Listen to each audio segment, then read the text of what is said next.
Hello guys, എല്ലാവർക്കും happy Vishu. അപ്പോൾ വിഷുവിൻ്റെ അന്നത്തെ കുറച്ച് വിശേഷങ്ങൾ കണ്ടാലാ. ഞങ്ങൾ വെളുപ്പിന് തന്നെ കണി കാണാൻ ഇട്ടിട്ടുണ്ടായിരുന്നേ. മാധുവിനെ എണിപ്പിച്ച് കൊണ്ടുവന്നു. പക്ഷെ അവൾക്ക് തീയൊക്കെ കണ്ടപ്പോൾ ആകെ പേടിയായി. പിന്നെ രാവിലെ തന്നെ ഞങ്ങൾക്കൊരു നല്ല വിഷു കഴിഞ്ഞിട്ടും കിട്ടിയിട്ടുണ്ട്. ഫാമിലി ഉണ്ടായ ഒരു പുതിയ പൈക്കുട്ടിയാണ് ഇത്. നല്ല ഹാപ്പി ആയിട്ടാ. പിന്നെ ഞങ്ങൾ ഇന്ന് ഭക്ഷണം കഴിക്കാനുള്ള തയ്യാറെടുപ്പുകളാണ്. ഈ ഒരു ഭാഗത്ത് വിഷുവിൻ്റെ അന്ന് എല്ലാ വർഷവും നോൺ വെജാണ് ഉണ്ടാവാറ്. എന്താ റീസൺ എന്നറിയില്ല. ഇവിടെ പൂരായ കാരണം എല്ലാ വീട്ടിലും ഗസ്റ്റ് ഉണ്ടാവും, അതുകൊണ്ടായിരിക്കും.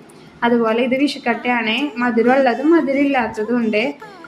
ഇതുപോലെ ഒരു പ്ലേറ്റിൽ പരത്തി വെച്ചിട്ട് പിന്നെ ആ ഷേപ്പിൽ കട്ട് ചെയ്തെടുക്കുകയാണ് ചെയ്യാറ്. പിന്നെ ഇപ്പം അമ്മ ഉണ്ണിയപ്പൊക്കെ കൊണ്ടുവരുന്നുണ്ട്. അങ്ങനെ എല്ലാം കൂടിയിട്ട് നല്ലൊരു വിഭവ സമൃദ്ധമായിട്ടുള്ളൊരു ഭക്ഷണമായിരുന്നു. സദ്യയല്ല, ഭക്ഷണം നെയ്ച്ചോറായിരുന്നല്ലോ.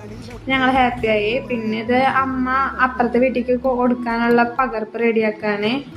ഇത് എല്ലാ ഓണം വിഷുവൊക്കെ ആകുമ്പോൾ ഞങ്ങളിങ്ങനെ ഒരു പൊതി അപ്പുറത്തെ വീട്ടിലേക്ക് കൊടുക്കുക. അതുപോലെ ക്രിസ്മസും പെരുന്നാളൊക്കെ ആകുമ്പോൾ ഇങ്ങോട്ടും കിട്ടും.